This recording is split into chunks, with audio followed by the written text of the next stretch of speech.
Hello friends, कैसे हैं आप सब। आप सबको मेरी तरफ से राम राम।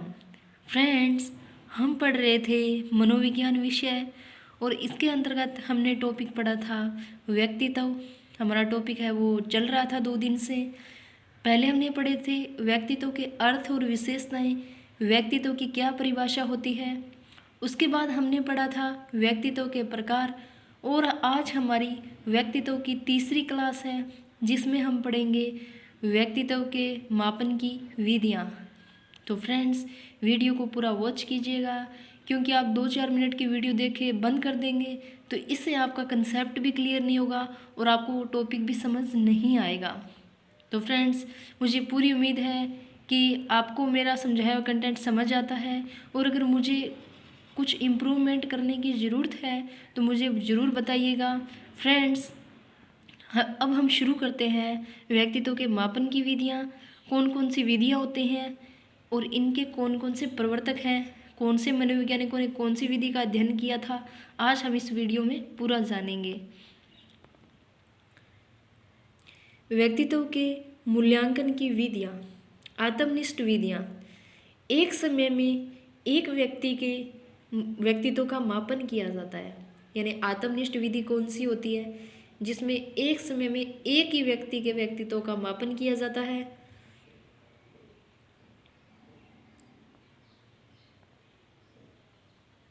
दूसरी है वस्तुनिष्ठ विधियाँ, यानी एक समय में 2 या 2 से अधिक व्यक्तियों के व्यक्तित्व का मापन किया जाता है।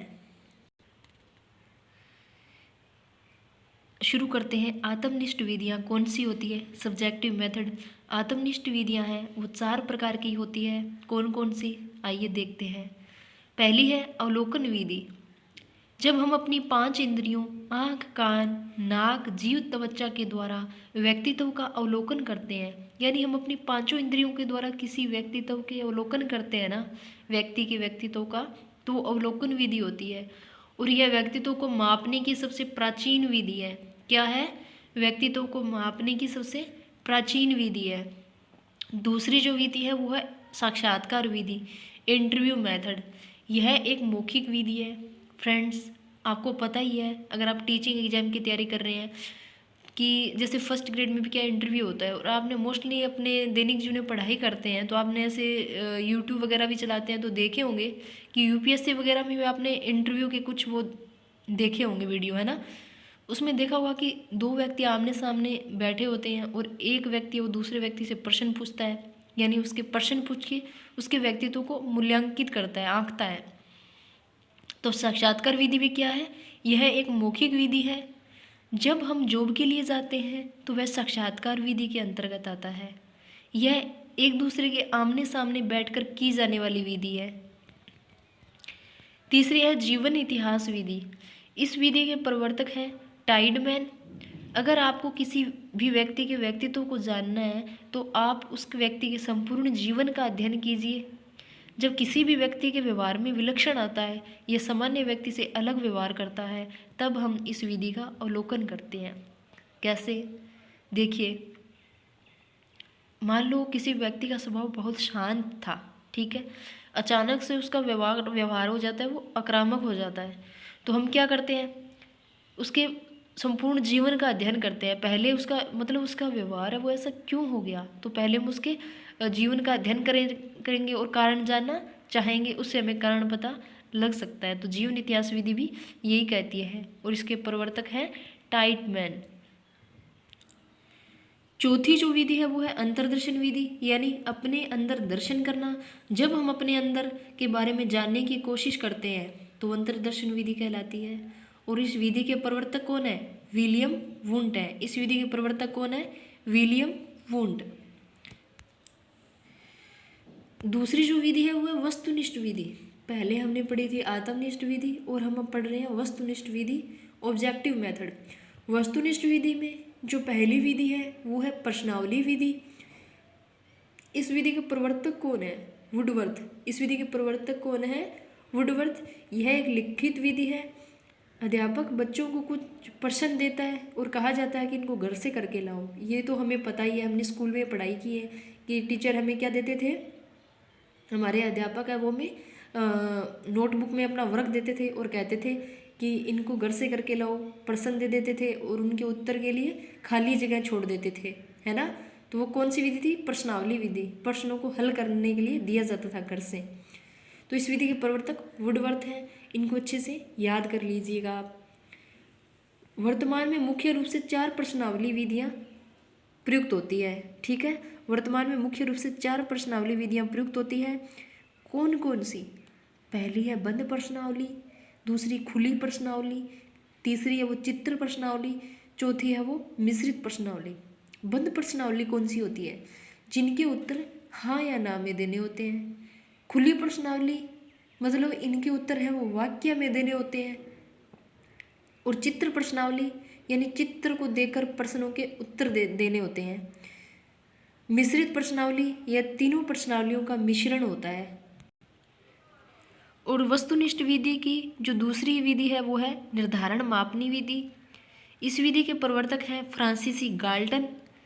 जैसे कैसे निर्धारण मापनी विधि में मापन किया जाता है? जैसे चाय पीना सेहत के लिए हानिकारक है, इसमें व्यक्तियों को क्या कहा जाता है कि आप अपने विचार बताएं। अलग अलग व्यक्ति क्या करते हैं, इसमें अपने अलग अलग विचार बताते हैं और इसमें देखा जाता है कि कौन सा सर्वाधिक उपयोगी विचार है या कौन सा सर्वाधिक सही विचार है, ठीक है। और निर्धारण मापनी विधि के जो प्रवर्तक है वो सर फ्रांसीसी गाल्टन है। इसको अच्छे से लिख लीजिएगा, याद कर लीजिएगा। आप अपने प्रॉपर नोट्स जरूर बनाइएगा क्योंकि आपके नोट्स ही आपके एग्जाम में आपके लिए रामबाण साबित होंगे। क्रम निर्धारण मापनी, क्रम निर्धारण मापनी विधि कौन सी है? इस विधि के प्रवर्तक कौन है? इस विधि के प्रवर्तक है लुईस थ्रस्टन। जब हम व्यक्ति के गुण और अवगुण को क्रम में निर्धारित करते हैं तो वो कौन सी विधि होती है? क्रम निर्धारण मापनी। गुण कैसे? जैसे सच बोलना, आदर करना। अवगुण कौन से होते हैं? जैसे आलसी, है ना। समाजमितीय विधि, इस विधि के प्रवर्तक हैं J.L. मेरिनो। जब किसी व्यक्ति के व्यक्तित्व के बारे में अन्य व्यक्तियों से पूछा जाता है या समाज के द्वारा उसका अध्ययन किया जाता है तो वो कौन सी विधि कहलाती है? समाजमितीय विधि। ये तुम्हें पता ही है। मान लो कि आज के समय में भी ऐसा होता है कि जब किसी लड़के या लड़की का रिश्ता किया जाता है ना, तो पहले उस लड़के के बारे में आसपास के लोगों से पूछा जाता है कि भी फलाना लड़का कैसा है, व्यवहार कैसा है। चाहे वो लड़की के बारे में भी ऐसा ही होता है, पूछा जाता है ना कि लड़की कैसे है, काम करती है कि नहीं घर का, है ना। ऐसे सब अलग अलग अपनी राय रखते हैं, यानी उस लड़के या लड़की के बारे में समाज के द्वारा उसका अध्ययन किया जाता है। तो कौन सी विधि होगी? समाजमितीय विधि। आजकल ये जॉब में देखने को भी मिलता है क्योंकि कोई व्यक्ति जब जॉब लगता है कॉरपोरेट सेक्टर में ये मोस्टली होता है, फिर उसका वेरिफिकेशन किया जाता है। उसके आवास पर जाकर आसपास के लोगों से उसके बारे में भी पूछा जाता है। ऐसा अक्सर आजकल भी होता है। तो समाजमितीय विधि के जो प्रवर्तक है वो J.L. मेरिनो है। इसको आप अच्छे से याद कर लीजिएगा। चौथी जो विधि है वो प्रक्षेपीय विधि, प्रोजेक्ट मेथड। प्रक्षेपीय विधि भी 4 प्रकार की होती है। पहली होती है शाही डब्बा परीक्षण। इस विधि के प्रवर्तक हैं वो हरमन रोड्स हैं। ये स्विट्जरलैंड के निवासी थे। इन्होंने कुल 10 कार्ड बच्चों को दिए। 2 कार्ड काले और सफ़ेद रंग के थे और 3 कार्ड है वो बहुरंग के थे, यानी मिक्स रंग के थे। 5 कार्ड काला, सफ़ेद और रंग मिक्स थे। तीनों रंग मिक्स थे, कुछ अलग रंग और थे। बच्चों के अचेतन मन का अध्ययन किया जाता है। इस विधि से क्या होता है? हरमन रोड्सा ने बच्चों के अचेतन मन के बारे में जानना चाहा शाही डब्बा परीक्षण विधि से। प्रासंगिक अंतर्बोध विधि, शॉर्ट में से बोलते हैं टैड, पूरा नाम है इसका thematic appreciation test. CD Morgan और मुर्रे प्रासंगिक अंतर्बोध विधि के प्रवर्तक थे। इन्होंने कुल 31 कार्ड लिए। 30 कार्ड क्या थे? रंगीन थे और 1 कार्ड क्या था? बिना रंग का था। इसके आधार पर इन्होंने व्यक्ति के व्यक्तित्व का मापन किया था। तीसरी है वो है बालक अंतर्बोध परीक्षण, यानी कैट, चिल्ड्रन एप्रिसिएशन टेस्ट। ये कैट बिल्ली वाला कैट नहीं है, इसकी फुल फॉर्म है चिल्ड्रन एप्रिसिएशन टेस्ट, बालक अंतर्बोध परीक्षण। इसके प्रवर्तक भी कौन थे? लियोपोल्ड बेल्क थे और कुल कार्डों की संख्या 10 बताई गई है। आपको मोस्टली इनके वैज्ञानिकों के नाम याद रखने हैं कि कौन सी विधि कौन से वैज्ञानिक के द्वारा दी गई, क्योंकि एग्जाम में क्वेश्चन यहीं से बनता है। वरिष्ठ अंतर्बोध परीक्षण सेट, सीनियर एप्रिसिएशन टेस्ट इसका पूरा नाम है। इसके प्रवर्तक हैं वो लियोपोल्ड बेल्क हैं। इसमें कुल कितने कार्ड होते हैं? 16 कार्ड होते हैं। इसमें कुल कितने कार्ड होते हैं? 16 कार्ड होते हैं। तो फ्रेंड्स, आज हमने व्यक्तित्व के मापन की विधियों का अध्ययन किया है। फ्रेंड्स, आपको वीडियो कैसा लगा मुझे कमेंट सेक्शन में ज़रूर बताइएगा, और लाइक और सब्सक्राइब तो बिना कहे खुद ही कर देते हैं और करवा भी देते होंगे। फ्रेंड्स, आप सबको मेरी तरफ से राम राम, धन्यवाद।